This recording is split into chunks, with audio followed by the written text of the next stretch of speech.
Di awal cerita kita diperlihatkan dengan seorang wanita yang bernama Carla yang sedang minum sendirian di sebuah bar. Tak jauh dari meja Carla ada seorang lelaki yang duduk sendirian menikmati minumannya. Di situ Carla terlihat beberapa kali mencuri-curi pandang kepada lelaki yang bernama Dindo itu. Di situ sepertinya Carla tertarik dengan ketampanan lelaki tersebut. Tak lama kemudian lelaki tersebut kedatangan seorang pelayan yang memberikan bil minumannya kepada Dindo. Dan di saat itulah Dindo menyadari kalau dompetnya tertinggal di taksi yang dinaikinya tadi. Dindo pun meminta bertemu dengan manajer bar ini untuk menjelaskannya secara langsung, namun staf tersebut tidak percaya. Dindo pun terus berusaha meyakinkan pelayan tersebut kalau dia tidak mungkin berbohong. Carla yang melihat perdebatan mereka berdua pun langsung mendatanginya. Di situ Carla bersedia membayarkan minuman yang sudah dipesan Dindo tadi. Dito lang kanina. Kabisado na namin ang ganyan. Setelah itu mereka pun meninggalkan bar tersebut untuk menikmati pemandangan malam kota sambil berjalan kaki. Di perjalanan Dindo bertanya kenapa Carla mau membantunya bagaimana jika dia ternyata seorang penipu. Carla pun menjawab jika dia ini seorang yang tidak tega jika melihat orang yang sedang kesulitan. Tak berselang lama muncul seorang anak-anak yang menjual souvenir kepada mereka. Anak itu berkata jika ia sedang membutuhkan uang untuk membelikan obat adiknya. Carla pun merasa kasihan dan ia pun memberikan sejumlah uang untuk anak itu. Dindo kemudian bertanya di mana Carla memarkirkan mobilnya supaya dia bisa mengantarkannya ke parkiran. Namun Carla menjawab jika ia belum berniat pulang dan masih ingin menikmati udara segar malam ini. Di situ Carla tiba-tiba berkata kalau dia sudah punya suami tapi belum mempunyai anak, yang kemungkinannya agar Dindo tidak salah paham dengan mengira kalau Carla menyukainya. Carla lalu bertanya bagaimana dengan Dindo sendiri. Dindo pun menjawab bahwa ia belum berkeluarga dan belum punya seorang pacar. Di situ Dindo bercerita kalau ia adalah seorang dosen di salah satu politeknik yang ada di kota tersebut. Di situ Carla sedikit kaget karena Dindo sama sekali tidak terlihat kalau ia adalah seorang dosen. Mendengar hal tersebut mereka pun sedikit berdebat lama mengenai aktivitas perkuliahan yang dianggap membosankan. Carla mengaku dulu sangat benci saat dosennya menyuruh dia membaca literatur. Dindo pun memberitahu kalau dia pun mewajibkan semua siswanya untuk membaca. Jika tidak mau membaca mereka tidak akan mendapatkan ijazah. Carla kemudian berkata jika ia memang tidak gemar membaca ia lebih suka menonton dan ia juga suka memperhatikan orang lain dari kejauhan sembari menebak-nebak apa masalah yang sedang mereka hadapi. Dindo pun kembali bertanya bagaimana dengan Carla sendiri apa masalah yang sedang ia hadapi sekarang. Mendengar pertanyaan tersebut Carla ingin membuat kesepakatan dengan Dindo bahwa mereka harus saling menceritakan masalah satu sama lain.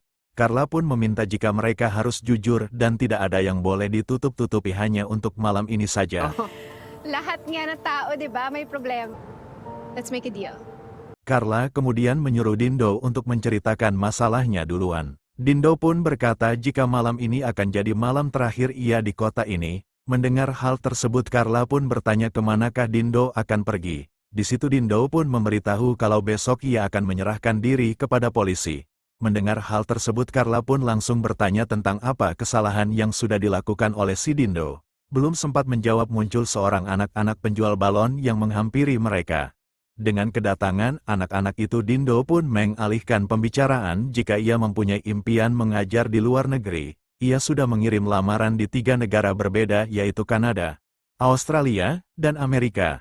Dari ketiga negara tersebut, sebenarnya Dindo sudah diterima di salah satu universitas di Kanada. Mendengar hal tersebut Carla pun berkata jika ia tidak perlu menyerahkan diri dan menyarankan ia berangkat dulu ke Kanada sebelum ditangkap oleh polisi. Namun Dindo menjawab jika Dindo sendirilah yang ingin ditangkap. Setelah itu Carla menceritakan sekilas kehidupannya jika dari kecil ia sudah punya impian menikah dengan lelaki kaya raya. Hal itu lantaran karena kedua orang tuanya tergolong kurang mampu sehingga mereka harus bekerja keras untuk mencukupi kebutuhan Carla. Carla pun berhasil mewujudkan impiannya itu ia berhasil menikah dengan lelaki kaya raya dan bisa memberikan kehidupan yang layak untuk kedua orang tuanya. Meski sebenarnya Carla tidak terlalu mencintai suaminya tapi ia mengaku diperlakukan dengan sangat baik. Bahkan suaminya selalu memberikan modal kepada Carla untuk membuka bisnis baru meski tidak ada satupun bisnisnya yang berhasil. Carla dan suaminya juga sepakat untuk tidak memiliki anak. Carla beralasan dia tidak ingin anaknya nanti mewarisi depresinya ini. Mertua Carla tentu saja sangat kesal dengan keputusan mereka. Itu artinya mereka tidak akan memiliki pewaris untuk semua kekayaan keluarganya. Sekarang Carla sudah tidak bisa wujudkan keinginan mertuanya itu karena suami Carla sudah meninggal beberapa minggu yang lalu. Carla pun mengaku sudah melupakan suaminya karena dia tidak terlalu baik kepada Carla. Carla kemudian bertanya apakah Dindo pernah mencintai seseorang wanita. Dindo menceritakan saat dulu masih kuliah dia pernah jatuh cinta kepada gadis bernama Bella. Awalnya ia tidak berani mengutarakan perasaannya kepada Bella karena pekerjaannya sebagai petugas kebersihan di kampus mereka. Dindo hanya bisa mengikuti Bella secara diam-diam, sampai akhirnya di suatu hari Bella tahu kalau Dindo mengikutinya. Bukannya marah si Bella ini malah langsung nge-push si Dindo. Karena itulah Dindo akhirnya berani mengutarakan perasaannya dan mereka pun berpacaran. Namun semenjak pacaran Dindo sampai tidak memiliki waktu untuk bekerja.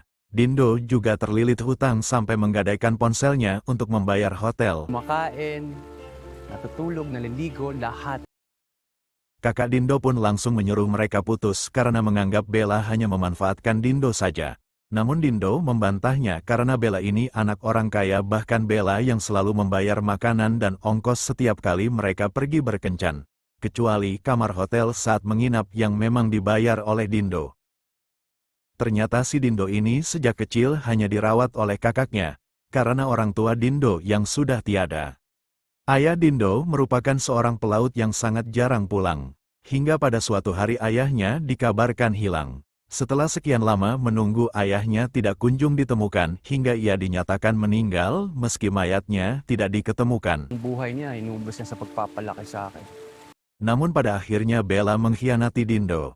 Bella tiba-tiba saja mengakhiri hubungan mereka tanpa alasan yang jelas.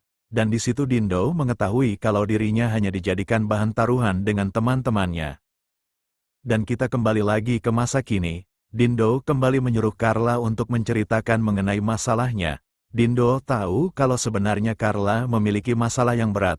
Dindo bisa mengetahui alasan Carla minum sendirian bukan sedih karena suaminya sudah meninggal, melainkan karena ada masalah lain yang mengganggu pikirannya. Namun di situ Carla menolak untuk menceritakan masalahnya kepada Dindo. Dindo kemudian mengingatkan kalau tadi Carla lah yang membuat kesepakatan perjanjian ini. Dindo berkata kalau masalah itu harus dikeluarkan, jika tidak ia bisa menjadi beban hidup yang sangat menyakitkan, kata si Dindo. Dindo pun menyuruh Carla untuk memejamkan matanya lalu menghembuskan nafas pelan-pelan supaya ia bisa sedikit lega menghadapi masalah yang dihadapinya. Karena cara itu selama ini bisa membantu Dindo untuk menenangkan pikirannya. Carla pun mengikuti saran Dindo dan mulai melakukannya. Saat memejamkan mata Carla kembali teringat ketika ia mengalami kekerasan oleh seorang pria. Entah apa yang sebenarnya terjadi namun kemungkinannya itulah masalah yang dihadapi oleh Carla. Setelah melihat Carla sedikit tenang Dindo pun langsung mengajaknya bertukar lidah. Mereka pun langsung masuk ke sebuah penginapan untuk melanjutkan adu mekanik malam itu juga.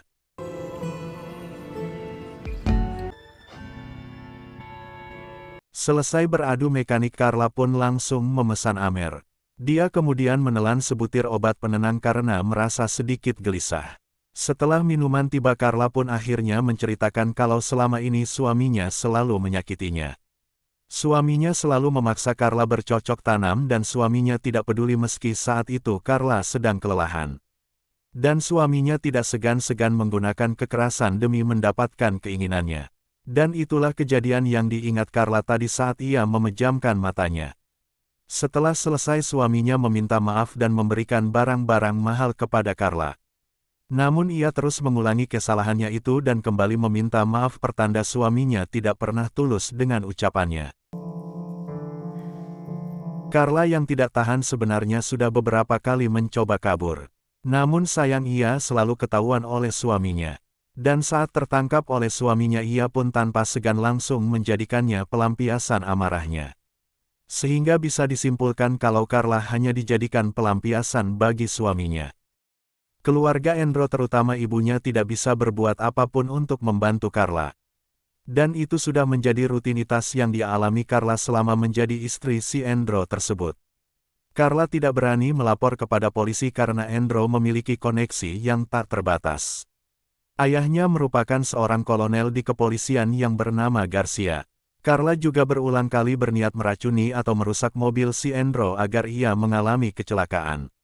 Namun Carla tidak pernah memiliki keberanian untuk melakukannya.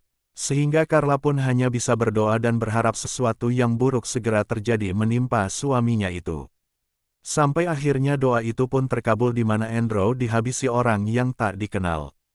Namun sekarang Carla justru merasa bersalah karena sudah mendoakan sesuatu yang buruk kepada suaminya sendiri.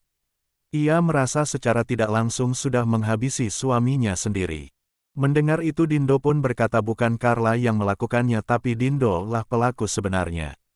Carla pun kaget mendengar perkataan si Dindo dan Dindo pun segera menjelaskan semuanya. Ikaw dahil ako ang masama. Pada suatu malam Dindo tidak sengaja hampir menabrak mobil si Endro. Endro yang memang tipe orang pemarah dan merasa paling berkuasa langsung menodongkan pisang ke arah Dindo. Di situ Endro tidak peduli kepada Dindo meski ia berulang-ulang meminta maaf. Dindo yang terpojok dengan sangat terpaksa ia melakukan pembelaan diri. Mengetahui orang yang baru saja diajaknya adu mekanik adalah orang yang menghabisi suaminya seketika Carla pun sangat marah. Dindo kembali melanjutkan ceritanya yang setelah meninggalkan TKP. Ia menyembunyikan motornya di suatu tempat dan ia pun membuang pisang milik si Endro dengan cara membuangnya terpisah. Keesokan harinya Dindo kembali melakukan aktivitas seperti biasa seolah-olah tidak terjadi apapun. Namun ia terus dihantui rasa bersalah atas apa yang dilakukannya kepada Endro. Dindo kemudian mendatangi rumah Endro untuk mencari tahu tentang keluarganya. Di sanalah ia tidak sengaja melihat Carla. Setelah mengetahui Endro meninggalkan istri yang sangat muda semakin membuat si Endro merasa bersalah. Ia akhirnya memutuskan untuk menyerahkan diri saja kepada polisi.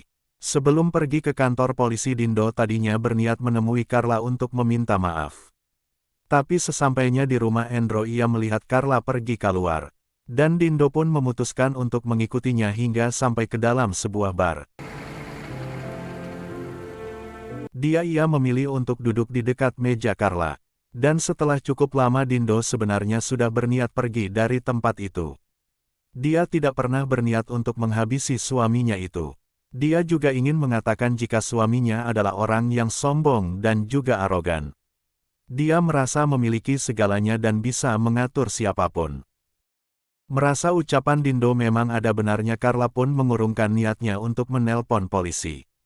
Sempat ingin meninggalkan hotel tersebut Carla akhirnya kembali ke dalam untuk melakukan kegiatan adu mekanik ronde ketiga. Selesai dengan urusan tersebut Carla meminta Dindo untuk tidak menyerahkan diri kepada polisi. Carla pun mengajak Dindo untuk kabur sejauh mungkin karena ia memiliki cukup uang. Namun Dindo menolak karena cepat atau lambat polisi akan tahu meski saat itu tidak ada satu pun saksi yang melihat. Meski Dindo menyadari dia memang berniat membela diri tapi tetap saja Dindo sudah melakukan tindakan di luar hukum. Dan ia tak ingin terus dihantui rasa bersalah sepanjang hidupnya. Carla pun berkata jika Dindo tidak menghabisi Endro maka Endro akan menghabisi Carla duluan. Kita pun kembali ke masa dulu di mana Endro selalu merekam kegiatan adu mekanik mereka. Parahnya Endro malah memperlihatkan videonya itu kepada teman-temannya. Carla yang mengetahui itu mengancam akan meninggalkan Endro dan melaporkannya kepada polisi. Mendengar hal tersebut Endro balik mengancam akan menghabisi Carla jika ia berani melakukannya. Hal itulah yang membuat Carla menjadi depresi seperti sekarang hingga ia pernah mempunyai niat untuk mengakhiri hidupnya sendiri. Namun di situ Carla tidak berani melakukannya. Jadi Carla menganggap Dindo sudah membebaskannya dari Endro. Karena itulah Carla ingin membalas budi dengan cara mengajak Endro kabur. Mereka bisa hidup di desa untuk sementara waktu sambil menyusun rencana kabur ke luar negeri. Dindo akhirnya setuju setelah mendengar bagaimana perlakuan Endro kepada Carla tersebut. Setelah itu mereka pun melanjutkan misi adu mekaniknya untuk menghabiskan malam bersama. Beberapa saat kemudian mereka menonton televisi yang kebetulan sedang tayang Pasar Malam Idaman Laki-Laki. Dindo tampak diam melihat film tersebut. Carla pun langsung bertanya apa yang sedang Dindo pikirkan. Dindo kembali menceritakan suatu ketika ia pernah jalan-jalan dengan teman satu kelasnya ketika kuliah dulu. Saat itu mereka melewati sebuah toko DVD dan betapa malunya saat ia melihat ada salah satu foto kakaknya di salah satu sampul DVD tersebut. Dindo pun langsung pulang ke rumah lalu menanyai kakaknya. Rupanya selama ini kakaknya rela melakukan pekerjaan tersebut demi membiayai kuliah si Dindo. Tapi karena saat itu sedang diliputi rasa malu kepada teman sekelasnya tadi Dindo malah memarahi kakaknya. Sang kakak akhirnya depresi hingga mengakhiri hidupnya. Setelah kejadian itu Dindo pun sangat menyesal dan terus menyalahkan dirinya sendiri.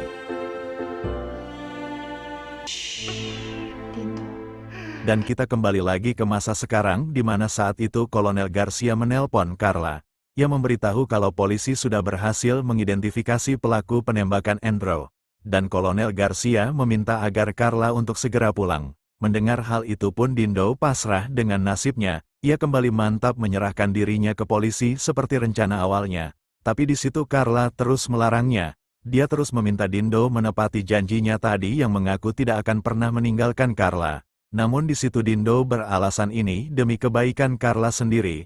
Dindo tidak ingin dia terus hidup dalam pelarian demi dirinya. Di situ Carla terus membujuk Dindo agar tidak menyerahkan diri. Ia berkata kalau pertemuan mereka ini pasti sudah ditakdirkan oleh Tuhan. Carla yakin Dindo adalah orang yang ditakdirkan untuk membebaskannya dari Andrew. Dan Carla juga yakin kalau mereka ditakdirkan untuk berjodoh. Carla juga memperingatkan Dindo jika Kolonel Garcia pasti akan menghabisinya jika di dalam penjara nanti. Carla sudah tahu pasti gimana kejamnya Kolonel Garcia. Tigilan mo nga yung pagkaawa-awa mo sa sarili mo. Di situ Carla menceritakan masa lalu ketika ia tidur tiba-tiba Kolonel Garcia masuk ke kamar Carla. Di situ Kolonel bertanya apakah Carla tidak merindukan Andrew. Karena Andrew sudah hilang di telan alam Kolonel Garcia memaksa Carla menjadikan dia menggantikan kewajiban Andrew. Mengetahui itu, akhirnya Dindo setuju kabur bersama Carla. Mereka akan memulai hidup yang baru di tempat yang sangat jauh agar aman dari kejaran polisi. Kolonel Garcia pun kembali menelpon Carla untuk memberitahu pelaku penembakannya yang berhasil kabur. Polisi yang ditugaskan menangkapnya mendapati apartemen si penembak ini sudah kosong. Dan Kolonel Garcia bertanya di mana Carla sekarang, dia akan mengirim orang untuk menjemputnya ke sana. Carla pun menjawab Kolonel tidak perlu melakukannya karena dia tidak akan pernah pulang ke rumahnya lagi. Carla berkata hubungan dia sudah selesai dengan anaknya dan juga Kolonel. Dia tidak mau terus menjadi bahan penindasan mereka. Mendengar hal itu sang Kolonel pun sangat marah. Carla dan Dindo pun segera bergegas meninggalkan hotel tersebut dan mereka pun berhasil pergi dari kota tersebut. Dan film pun selesai.